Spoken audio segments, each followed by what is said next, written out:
नमस्कार मित्रों, मैं राम मोहन उपाध्याय अपने YouTube चैनल वेदिका उपाध्याय में आपका हार्दिक स्वागत करता हूं। मित्रों, आज की इस वीडियो में हम लोग भारतीय इतिहास एवं संस्कृत से संबंधित महत्वपूर्ण प्रश्नों पर चर्चा करेंगे।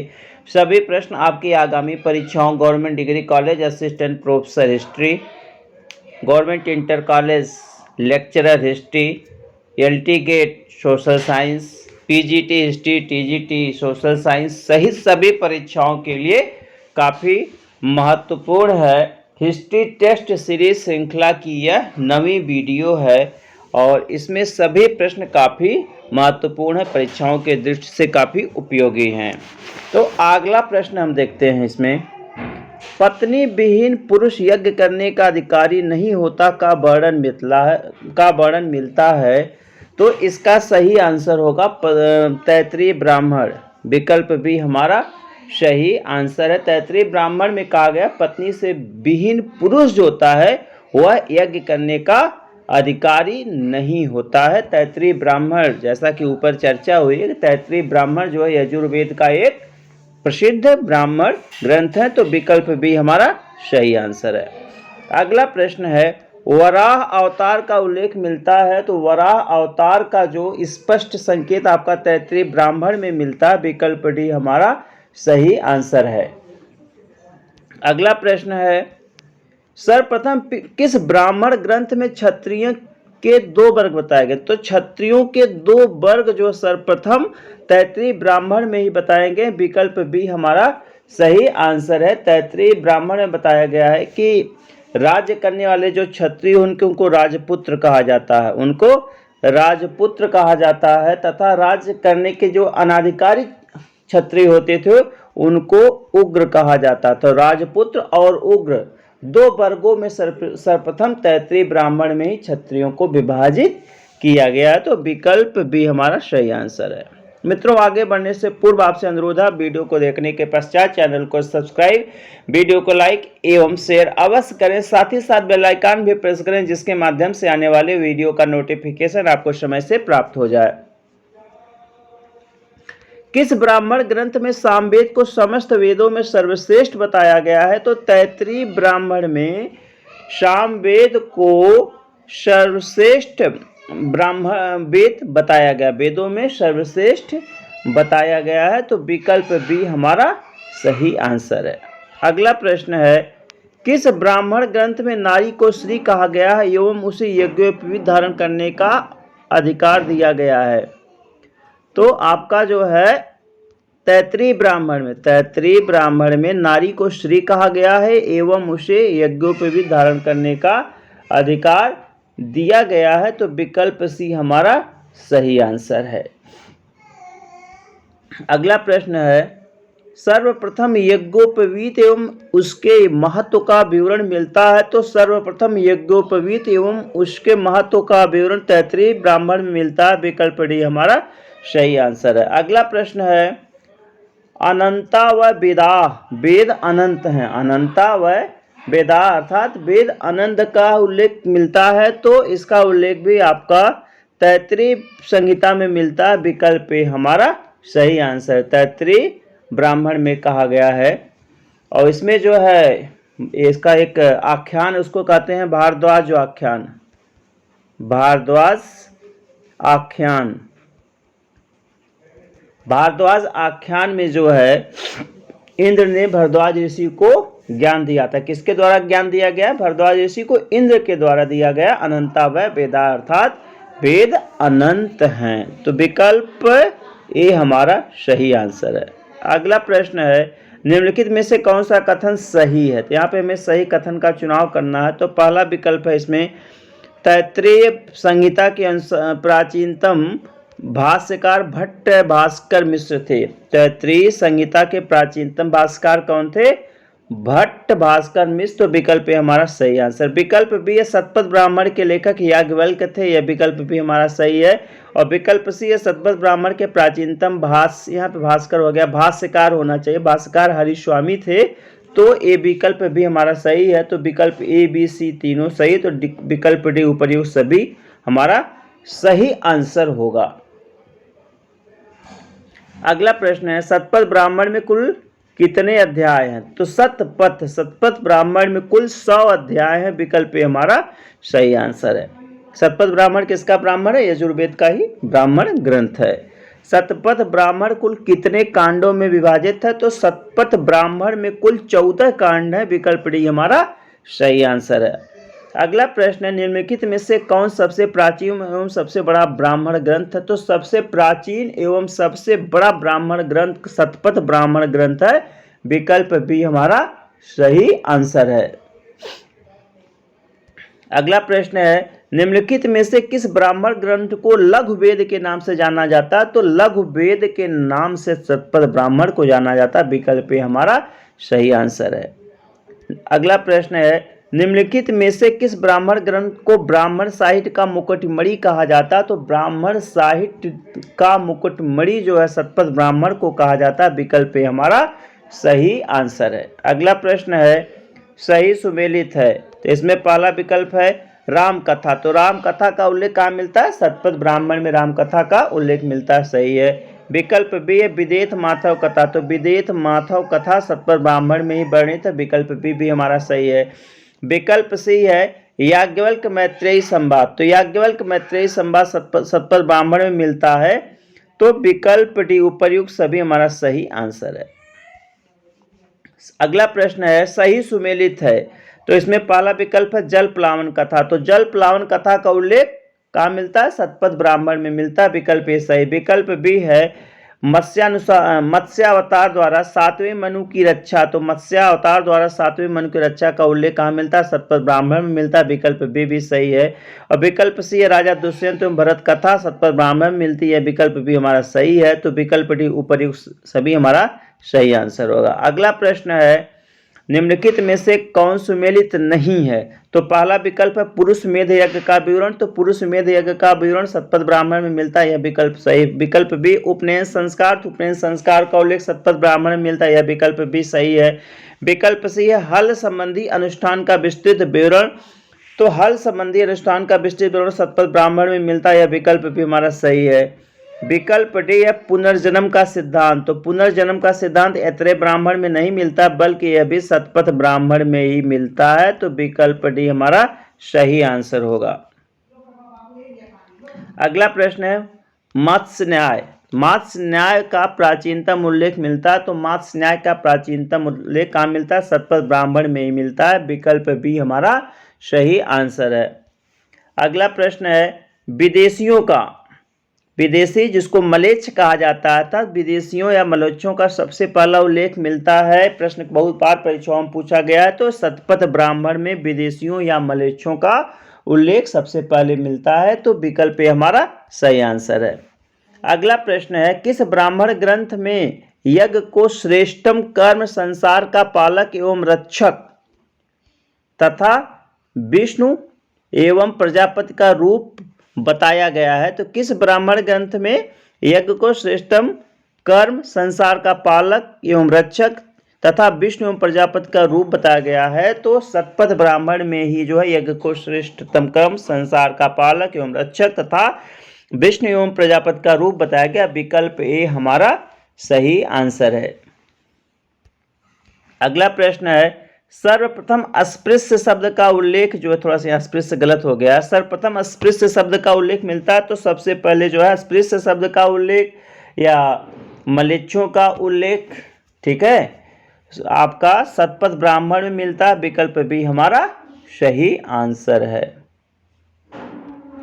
अगला प्रश्न है निम्नलिखित में से कौन सा कथन सही है? तो सही कथन का चुनाव करना है। तो आपका विकल्प ए है शतपथ, यहाँ पे शतपथ होना चाहिए था। शतपथ ब्राह्मण में स्त्री को अर्धांगिनी कहा गया। तो शतपथ ब्राह्मण में स्त्री को अर्धांगिनी का यह विकल्प सही। विकल्प बी शतपथ ब्राह्मण के अनुसार राजा को ब्राह्मणों को चारों दिशाएं दे देनी चाहिए, यह विकल्प भी हमारा सही है। कि जो शतपथ ब्राह्मण है उसमें कहा गया कि राजा को ब्राह्मणों को चारों दिशाएं दे देनी, क्योंकि शतपथ ब्राह्मण में ब्राह्मणों को जो है श्रेष्ठतम स्थान प्रदान किया गया है। विकल्प सी है ऐतरेय ब्राह्मण के अनुसार ब्राह्मण केवल दान पाने वाला है, राजा चाहे जब चाहे उसे हटा सकता है, यह भी सही है। जो हमारा ऐतरेय ब्राह्मण है जो कि ऋग्वेद से संबंधित है, उसमें बताया गया कि ब्राह्मण केवल दान पाने का अधिकारी है, राजा जब चाहे उसको उसके पद से हटा देता है। जबकि सत्वर ब्राह्मण क्या कहता है, राजा को ब्राह्मणों को चारों दिशाओं में दे देनी चाहिए। मतलब ब्राह्मण जो है सर्वोच्च स्थान प्राप्त किया हुआ है समाज में, ठीक है। ब्राह्मण सबका मित्र होता है, किसी प्रकार की हिंसा न करने वाला अर्थात अहिंसक होता है। तो विकल्प डी उपर्युक्त सभी हमारा सही आंसर है। अगला प्रश्न है, निम्नलिखित में से कौन शतपथ ब्राह्मण का अंतिम कांड है या अंतिम भाग है? तो बृहदारण्यक उपनिषद। बृहदारण्यक उपनिषद जो है शतपथ ब्राह्मण का अंतिम भाग या अंतिम कांड है। तो विकल्प बी हमारा सही आंसर है। अगला प्रश्न है, निम्नलिखित में से कौन यजुर्वेद से संबंधित आरण्यक ग्रंथ है? तो यजुर्वेद से संबंधित आरण्यक ग्रंथ है बृहदारण्यक है, ये भी सही है। विकल्प बी है तैत्तिरीय, ये भी है। और विकल्प सी है शतपथ, ये भी है। तो विकल्प डी उपर्युक्त सभी, मतलब शतपथ, बृहदारण्यक, तैत्तिरीय, ये सभी जो है यजुर्वेद से संबंधित आरण्यक ग्रंथ भी हैं। तो विकल्प डी हमारा सही आंसर है। अगला प्रश्न है, अहिल्या आख्यान का उल्लेख किस आरण्यक ग्रंथ में मिल रहा है? अहिल्या आख्यान का उल्लेख जो है आपके तैत्तिरीय ब्राह्मण में मिलता है, तैत्तिरीय आरण्यक में मिलता है। विकल्प बी हमारा सही आंसर होगा। अगला प्रश्न है, सर्वप्रथम नगर शब्द का उल्लेख मिलता है। तो सर्वप्रथम नगर शब्द का उल्लेख तैत्तिरीय आरण्यक में मिलता है। विकल्प बी हमारा सही आंसर है। अगला प्रश्न है, सही सुमेलित कीजिए। तो याज्ञवल्क्य मैत्रेयी संवाद। तो याज्ञवल्क्य मैत्रेयी संवाद जैसा हम सभी को मालूम बृहदारण्यक उपनिषद से संबंधित है। विकल्प ए हमारा सही आंसर है। विकल्प बी है याज्ञवल्क्य गार्गी संवाद बृहदारण्यक। तो याज्ञवल्क्य गार्गी संवाद भी बृहदारण्यक में मिलता है। विकल्प बी भी हमारा सही आंसर है। विकल्प सी अजातशत्रु गार्ग संवाद बृहदारण्यक उपनिषद, यह विकल्प भी हमारा सही है। तो उपर्युक्त सभी विकल्प डी हमारा सही आंसर है। अगला प्रश्न है, सुमेलित कीजिए जनक की सभा। तो जनक की सभा का उल्लेख बृहदारण्यक उपनिषद में मिलता है। विकल्प ए हमारा सही आंसर है। विकल्प बी है प्रवाहन जाबाल अरुण श्वेत का संवाद, अरुण श्वेत केतु संवाद, बृहदारण्यक उपनिषद में यह कथा भी मिलती है। विकल्प सी है अस्तो माँ सदगमय तमसो माँ ज्योतिर्गमय, बृहदारण्यक उपनिषद। तो सभी सही है, उपर्युक्त सभी। विकल्प डी हमारा सही आंसर है। नेक्स्ट है, पूर्णमदः पूर्णमिदम्। पूर्णमदः पूर्णमिदम् का जो प्रसिद्ध श्लोक है वो कहाँ मिलता है? तो पूर्णमदः पूर्णमिदम् का मतलब प्रसिद्ध श्लोक आपका बृहदारण्यक उपनिषद में मिलता है। विकल्प ए हमारा सही आंसर है, जिसमें बताया गया है कि विद्युत ही ब्रह्म है, विद्युत ही ब्रह्म है। अगला प्रश्न है, बौद्ध विज्ञानवाद एवं शून्यवादी दर्शन की प्रारंभिक अभिव्यक्ति मिलती है। तो बौद्ध विज्ञानवाद एवं शून्यवादी दर्शन की प्रारंभिक अभिव्यक्ति कहाँ मिलती है? ये आपकी मिलती है बृहदारण्यक उपनिषद में। विकल्प बी हमारा सही आंसर है।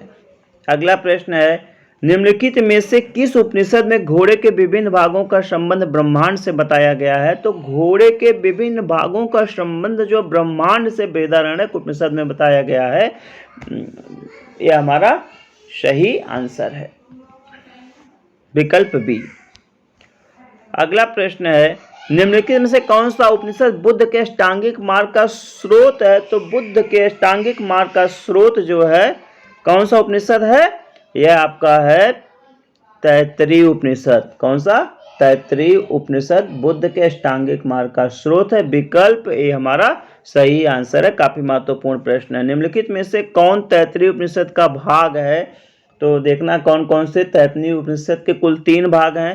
पहला शिक्षावल्ली, दूसरा भृगुवल्ली और तीसरा है ब्रह्मानंद वल्ली। तो तीनों सही है। तो उपर्युक्त सभी विकल्प डी हमारा सही आंसर है। अगला प्रश्न है, समावर्तन संस्कार के समय दिए जाने वाले दीक्षांत समारोह का विवरण मिलता है। तो समावर्तन संस्कार के समय जो है ब्रह्मचारी को जो दीक्षांत उपदेश दिया जाता था उसका विवरण जो तैत्तिरीय आरण्यक और उपनिषद में मिलता है। तो विकल्प बी हमारा सही आंसर है। अगला प्रश्न है, सदा सत्य बोलो। सदा सत्य बोलो का उल्लेख किस उपनिषद में मिलता है? तो सदा सत्य बोलो का विवरण जो तैत्तिरीय उपनिषद में मिलता है। विकल्प ए हमारा सही आंसर है। नेक्स्ट है अन्न ही ब्रह्म है, अन्न ही औषधि का उल्लेख किस उपनिषद में मिलता है? तो अन्न ही ब्रह्म है, अन्न ही औषधि है का उल्लेख जो है तैत्तिरीय उपनिषद में मिलता है। विकल्प भी हमारा सही आंसर है। अगला प्रश्न है खूब अन्न उपजाओ का विवरण किस उपनिषद में मिलता है? तो खूब अन्न उपजाओ का विवरण जो है किसमें मिलता है? तैत्तिरीय उपनिषद में मिलता है। विकल्प डी हमारा सही आंसर। अगला प्रश्न है निम्नलिखित में से कौन सा सही सुमेलित है? तो पहला विकल्प अतिथि देवो भव, तो तैत्तिरीय उपनिषद में अतिथि देवो भव का कॉन्सेप्ट लाया गया। विकल्प ए हमारा सही है। विकल्प बी मातृ देवो भव, मातृ देवो भव का विकल्प भी का जो है विवरण तैत्तिरीय उपनिषद में मिलता है। यह विकल्प भी हमारा सही है। विकल्प सी वरुण भृगु संवाद, तो वरुण भृगु संवाद भी तैत्तिरीय उपनिषद में वर्णित है।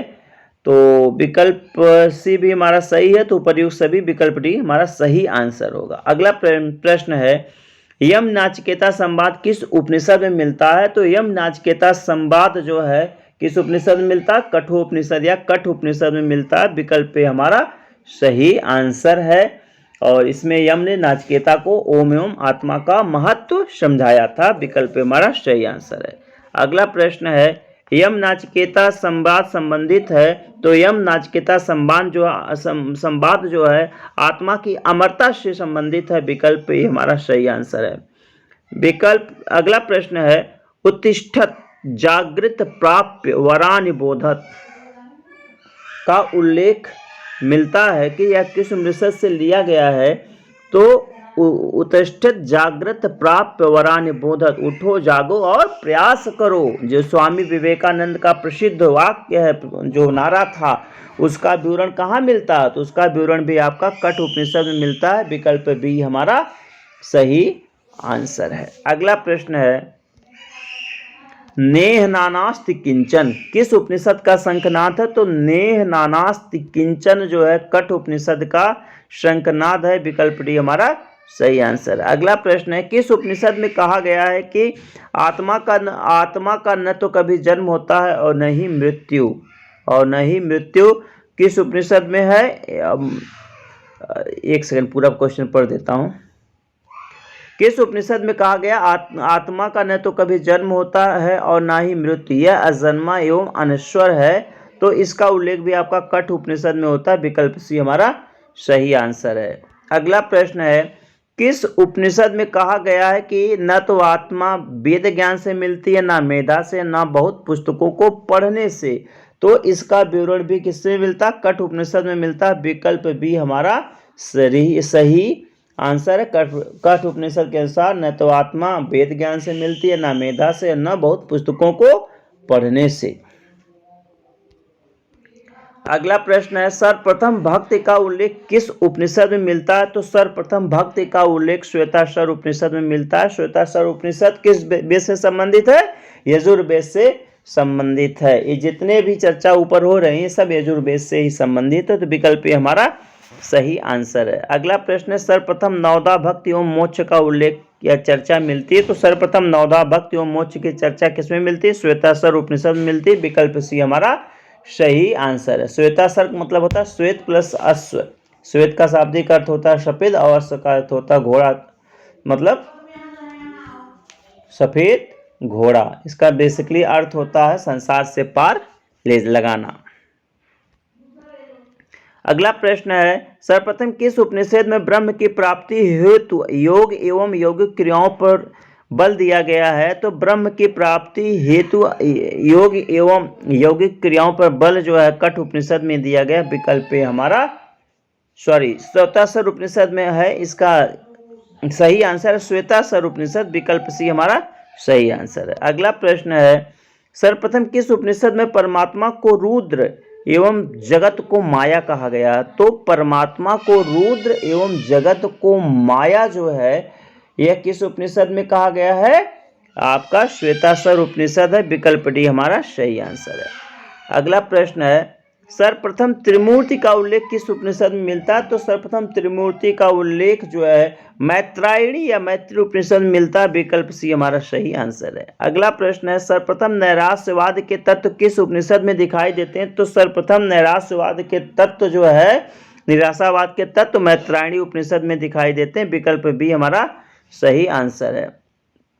अगला प्रश्न है, निम्नलिखित में से कौन सा उपनिषद सबसे बाद का है? तो मैत्रायणी उपनिषद सबसे बाद का है। विकल्प हमारा सही आंसर है।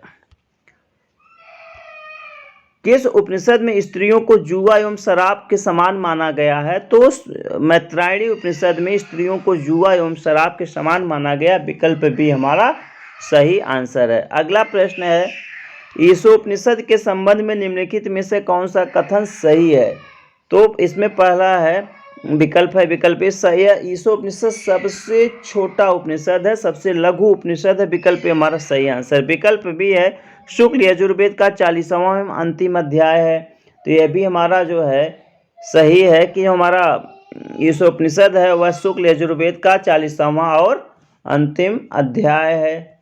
विकल्प बी भी सही है।